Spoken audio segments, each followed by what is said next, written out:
Welcome back, everybody. We are doing another fun episode of Indie Reads Aloud.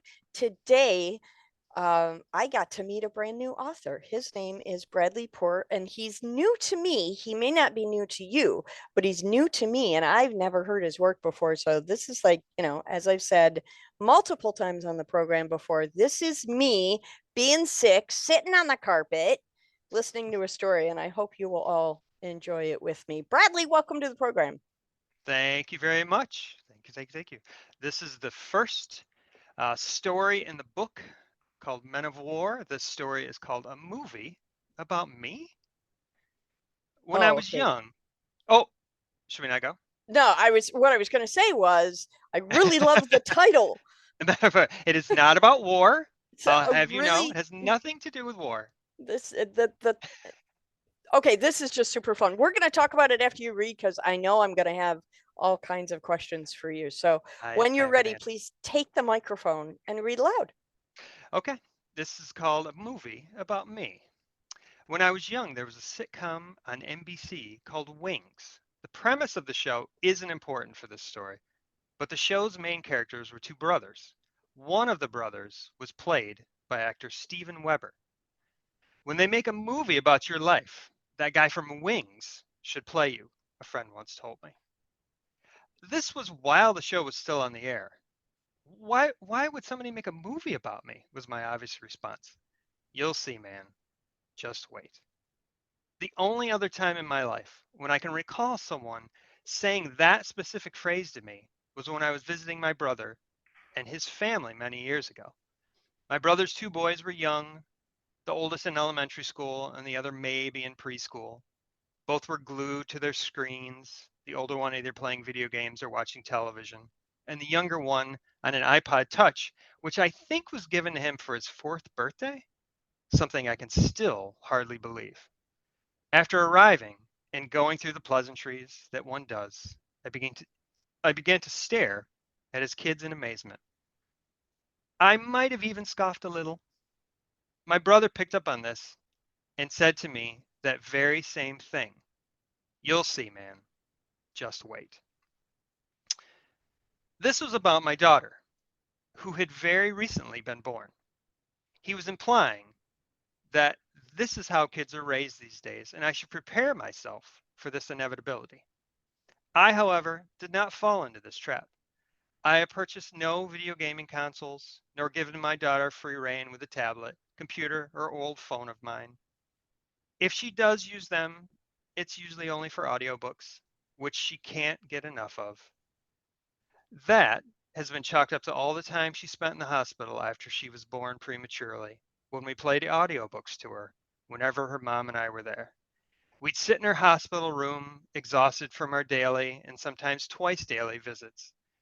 We had this mounting daily, weekly weight from not knowing the health of our daughter.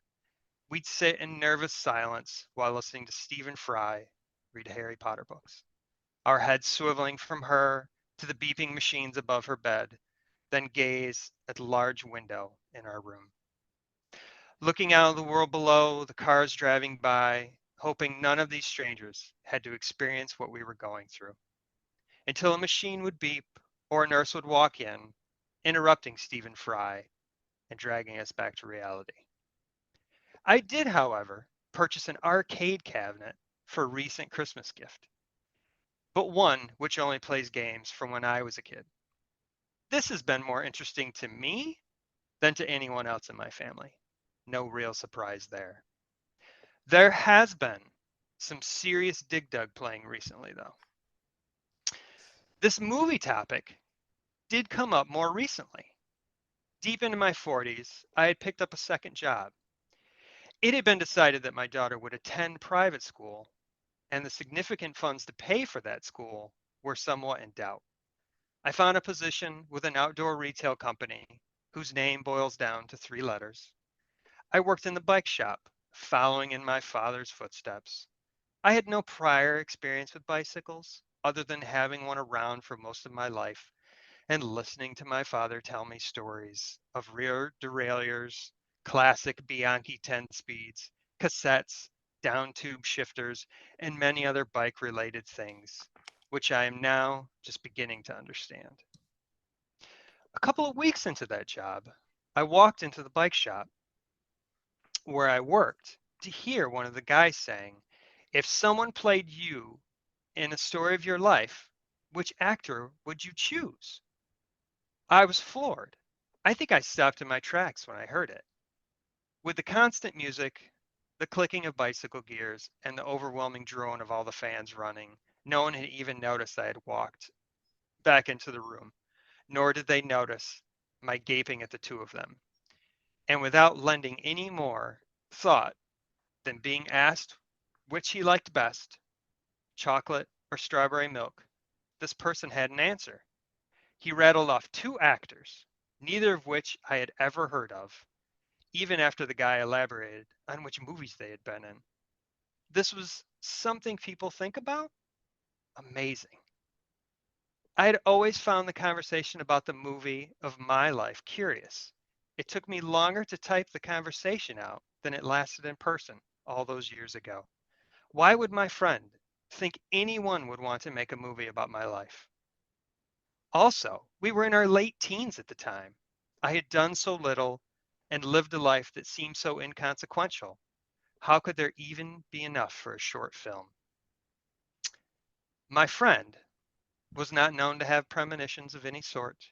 He knew not of tomorrow's weather, nor the answers to the next algebra test. Where did he come up with this? Did he know years later that I would save that Sherpa's life while descending Everest?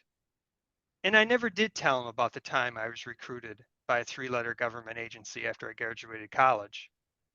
But he was aware that during my short stint as a professional racing driver, I attempted to qualify for the Indianapolis 500 back in 2012. I even gave him that job as a producer on that kids' TV show I created years back. Unfortunately, there were a few years there when we didn't speak after that deal with his sister. He ended up missing out on being called collect at all hours of the day and night as I cycled across Australia. I could have used his friendship while I was down there. I did feel so totally alone after that snake bite and subsequent coma. I'm not sure if my life as a whole or taken in parts has been or is interesting enough for a movie. Sure, I've done a couple interesting things throughout my life, but who hasn't? God, and don't even get me started on the time I fell off that damn cruise ship near Bermuda. That's the end. That's wonderful. What a great story.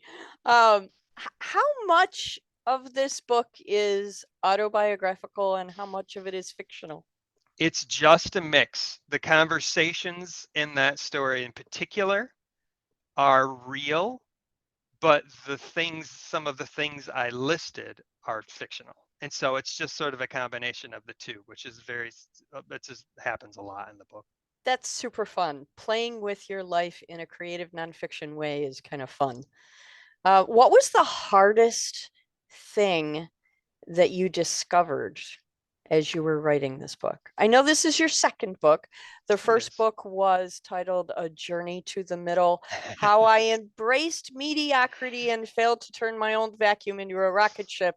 And just the subtitle alone makes me want to go buy that book. So, Right. so this being your second project, um, what did you find that was most